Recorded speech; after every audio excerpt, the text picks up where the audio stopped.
모범 연하경 제4권 제10 법사품.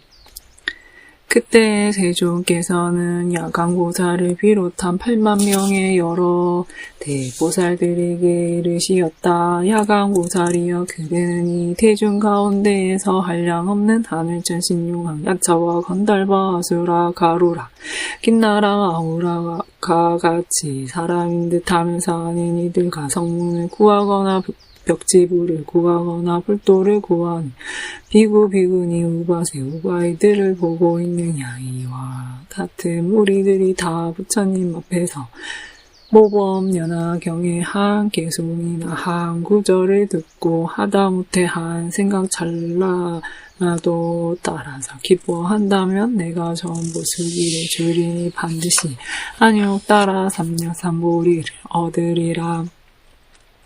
부처님께서 야간보살에게 계속 이르시었다. 또 열애가 열반한 뒤에 누구라도 모범 연하경을 듣되 심지어 한 개송이나 한 구절을 듣고 한순간 찰나라도 따라서 기뻐한다면 마찬가지로 내가 그에게 한욕 따라 삼려삼보리의 수기를 주노라. 또 가령 어떤 사람이 모범 연하경에서 그 중에 한 개송이라도 받아 지니고 읽고 외우며 남을 위해 설명해주고 베껴 쓴다고 하자뿐만 아니라 이 경책을 부처님과 같이 소중히 생각하여 꽃과 향, 영, 가루향, 바르는 향, 사르는 향, 비단, 일상, 깃발, 의복과 악기 등 여러 가지로 공양하고 하다못해 합장이라도 해서 공경한다며 야간보살이여 마땅히 잘 명심하여라. 그 모든 사람들은 이미 일찍이 10만억 부처님들께 공양하였고 모든 부처님들 저소에서 대원을 성취하였으나 중생을 불쌍히 여겨서 다시 이 인간 세계에 태어난 자들이니까. 야간보살이여, 어떤 중생이 미래 세상에 반드시 성불하겠습니까? 라고 누군가 질문한다면 응당 앞에서 언급한 이런 모든 사람들이 미래 세상에 반드시 성불한다고 대답하여라. 왜냐하면 가령 어떤 선남자 선녀인이 법화경에서 그 중에 한 구절이라도 받아 지니고 읽고 외우며 남을 위해 해설해주고 베껴 쓴다고 하자. 게다가 꽃과 향, 영, 가루향, 바르는 향, 사르는 향, 비단, 일상, 깃발, 의복, 악기 등 여러 가지로 경책에 공양하고 합장하여 공경한다면 그 사람은 모든 세상 사람들이 응당 우러러보고 받들어야 할 뿐이기 때문이니라.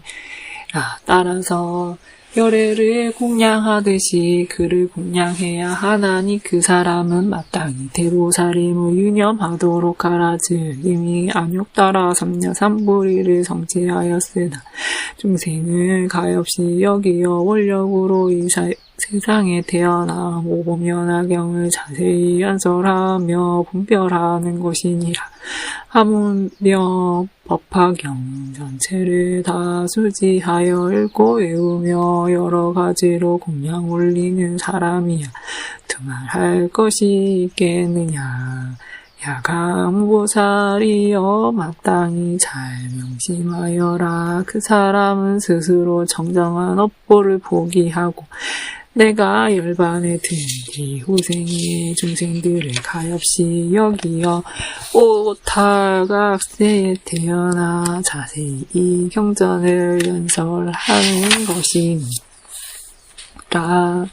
만약 그 선남자 선녀인이 내가 열반한 뒤에 가만히 한 사람을 위해 법화경에서 그 중에 한 구절만이라도 말해준다면 마땅히 잘 새겨 듣도록 해라. 그 사람은 고 열애의 심부름꾼이며 열애가 보낸 자로서 열애의 일을 하는 사람이니라. 하물며 대중 가운데에서 널리 많은 사람들을 위해 설법하는 사람이야 더 말할 나이가 있겠느냐. 야강 보살이여 마냥 어떤 못된 사람이 나쁜 마음으로 7 동안 부처님 앞에 나타나서 항상 부처님을 헐뜯고 욕할지라도 그 죄는 오히려 가볍다고 할 수 있으리라. 그러나 어떤 사람이 한마디라도 나쁜 말로써 법화경을 읽고 외우는 제가 신도나 출가한 스님을 헐뜯고 비방한다면 그 죄는 훨씬 더 무거우니라. 야강보살이여 마늘 어떤 이가 법화경을 읽고 외우면 마땅히 잘 명심하여라. 그 사람은 부처님의 장엄구로서 스스로 장엄하는 것이나 마찬가지니 고 열애께서 어깨에 업고 계신 셈이니라. 따라서 그가 가는 곳마다 응당 따라가서 예배하고 일심으로 합장하며 공경히 공양하고 존중하며 찬탄해야 하느니라. 그래서 꽃과 향, 영락하루 향, 바르는 향, 사르는 향, 비단 일상 깃발고 맛있는 음식물을 올리고 여러 악기들을 연주하여 즉 인간 세상에서 구할 수 있는 최고 좋은 공양물로 그에게 공양하도록 하여라. 그리고 마땅히 하늘나라 보배를 가져다 뿌려들이되 천상의 보배산이라도 받들어 헌납해야 하리라. 왜냐하면 그 사람이 환희심으로 설법할 때에 잠깐이라도 그 법문을 듣게 되면 마침내 안욕 따라 삼약삼보리를 얻게 되기 때문이니라. 그때 세존께서 거듭은 미를 표현하시고자 계속으로 말씀하셨다. 만약 부처님 경지에 머물러 자연 지혜를 성취하고 싶거든 항상 마땅히 성심껏 법화경 수지자를 공양하여라. 그 어떤 이가 일체의 종지를 빨리 얻고자 하거든 본인도 마땅히 법화경을 수지할 것이며 아울러 법화경 수지하는 다른 이도 공양하여라. 만약 누군가는 이 법화경을 수지하거든 마땅히 명심할지니 그는 부처님의 심부름꾼으로 모든 중생들의 불쌍히 여기는 자이니라. 법화경을 수지하는 모든 이들은 정정한 불국세계를 버리고 중생을 가엾이 여겨서 이곳에 태어난 것이거늘 마땅히 그런 사람들은 나고 싶은데 자유자재하여 능히 이웃 악세에서 상세히 위에 없이 높은 진리를 설법한다는 걸 명심하고 하늘의 아름다운 꽃과 향, 하늘나라 보배로 장식한 의복과 하늘의 훌륭하고 값진 보배들로서 설법하는 자에게 공양하여라. 내가 열반한 뒤 우타각대에서 능히 법화경 수지하는 이에게 마땅히 합장하고 예배하되 세존께 공양 올리듯이 할지니 맛있는 진수성찬 그리고 여러 가지 의복으로 그 불자에게 공양 올리고 잠깐이라도 법문을 듣도록 하여라. 만약 능히 후세에 이 경을 수지하는 이들은 내가 그들을 인간세계에 보내어 열애의 교화 사업을 하도록 하는 것이니 만약 7 동안이나 항상 나쁜 마음 먹고 성난 얼굴로 부처님 비방한다면 한량없는 중재를 얻겠지만 그 어떤 이가 법화경을 욕송하며 수지하는 자를 잠깐이라도 욕한다면 부처님 욕한 죄보다 훨씬 더 무거우리. 니라. 어떤 사람이 부처님 경지를 구하여 7 동안을 합장한 채 내 앞에서 무수한 개송으로서 찬탄한다면 부처님을 찬탄했기에 한량없는功德을 얻겠지만 법화경 수지자를 찬탄한다면 그 복이 훨씬 더 많으리니 80억 것 동안 가장 좋은 물건과 찬송하는 말, 가냥 맛있는 음식, 부드러운 의복으로 법화경 수지자를 공양하여라. 이와 같이 공양하고 나서 잠시 잠깐 법문을 듣더라도 스스로 매우 기뻐하며 내 지금 엄청난 이익을 얻었다 할지니, 야강보살이여, 지금 그대에게 말하건대 내가 설한 많은 경전들 가운데 법화경이 가장 지일이로다. 그때 부처님께서 다시 야강보살 마살에게 이르시었다. 내가 설한 경전들은 자그마치 무량 천만억 가지로 과거에 이미 설했으며 현재에 설하고 있을 뿐 아니라 미래에도 설할 것이니라. 그러나 그 가운데에서 이 법화경이 가장 믿기 어렵고 이해하기도 어려우니라. 야강보살이여, 이 경전은 모든 부처님들께서 비밀히 간직하시는 중요한 법장이니라. 그러므로 아무렇게나 퍼뜨려서 함부로 사람들에게 전하지 말지어다. 이는 모든 부처님 세존께서 수호하시는 가르침으로 예로부터 여태껏 완전히 드러내어 설한 적이 없었느니라.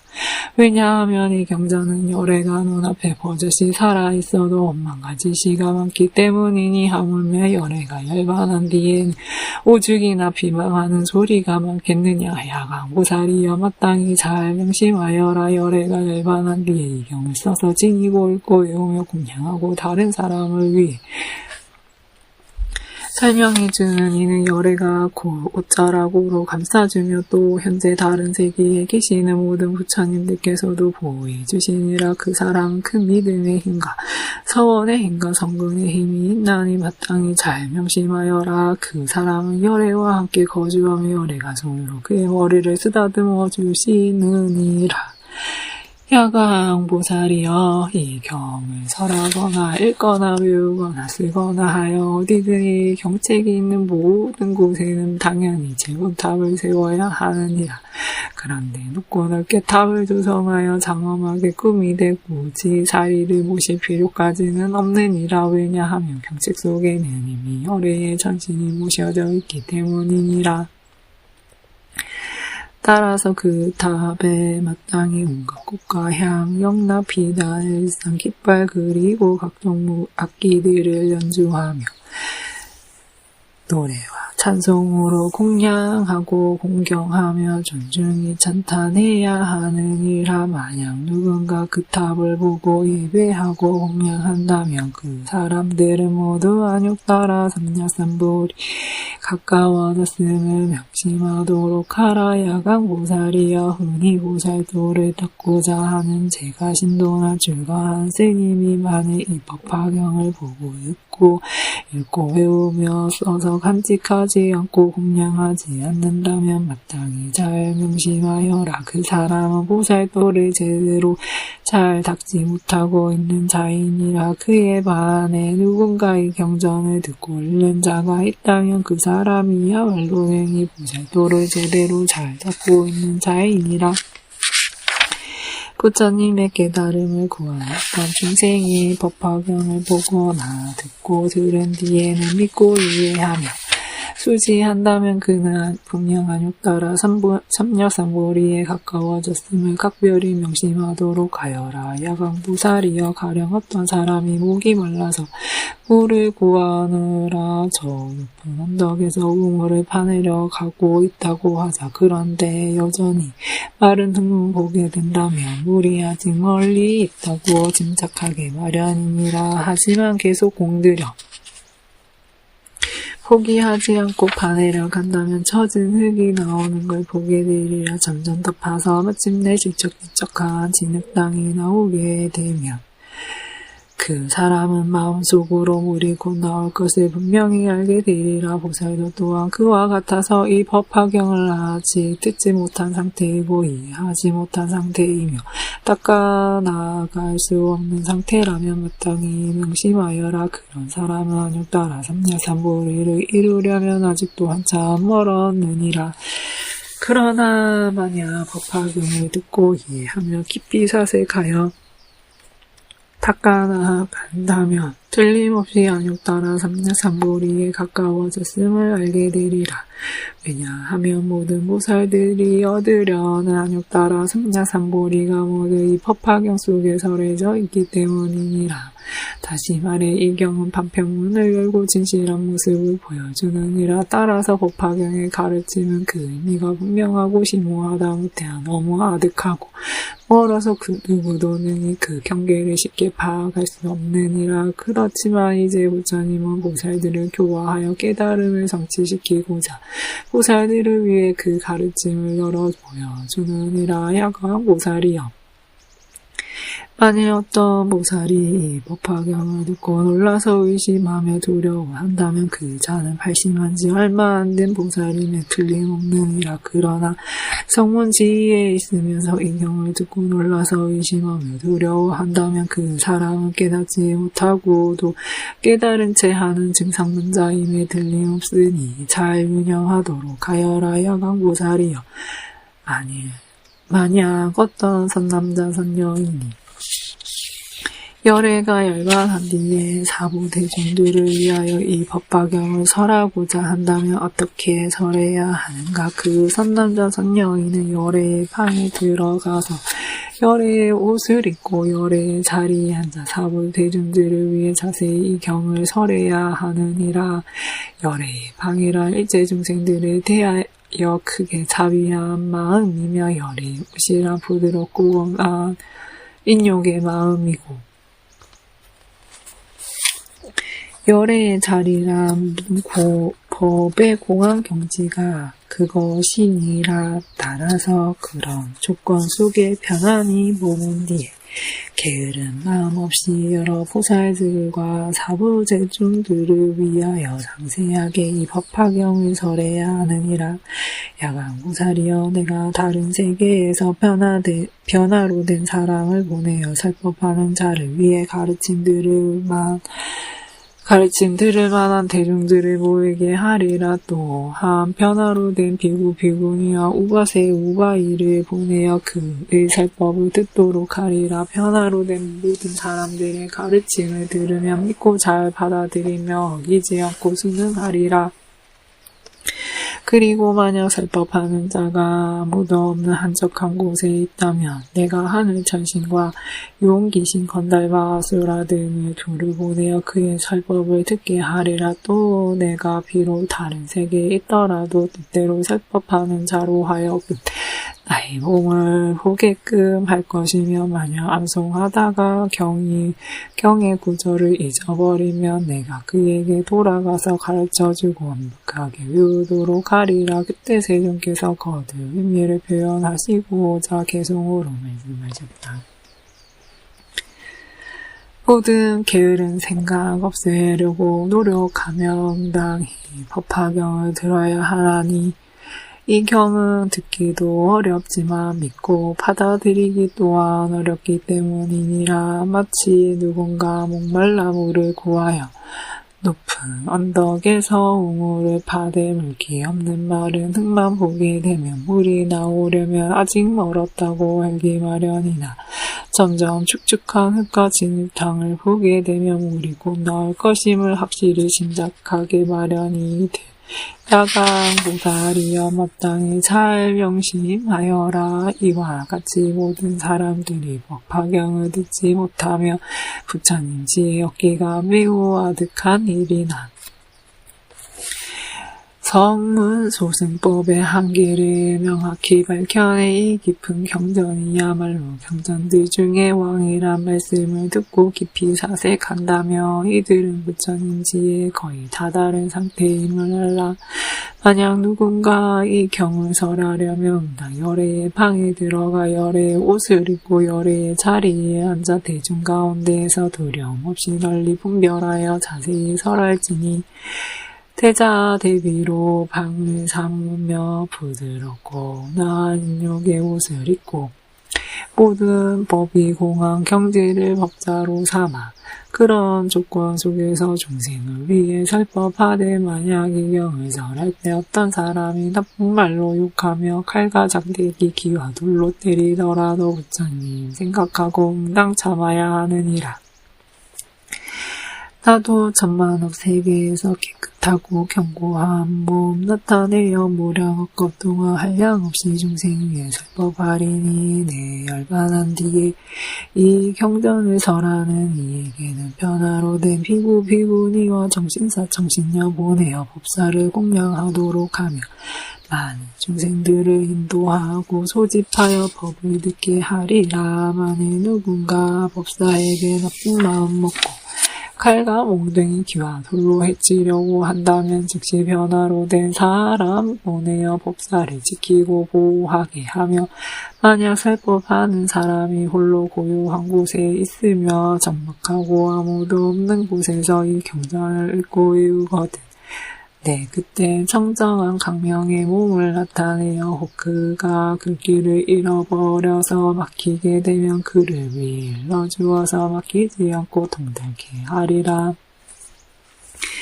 만약 누군가 이런 공덕 갖추고 혹 사부대중 위에 설하거나 외진 곳에서 경을 읽고 외우며 모두 나의 몸을 볼 것이니 만일 그가 외딴 곳에 있다면 내가 하늘 천신과 용왕 야차와 귀신들을 보내어 정법대중이 되도록 하되 그는 설법하기를 좋아하고 내용을 분별함에 전혀 막힘이 없는 데다 모든 부처님들의 가호를 받고 있으므로 대중들로 하여금 기쁘게 할 수 있으리라.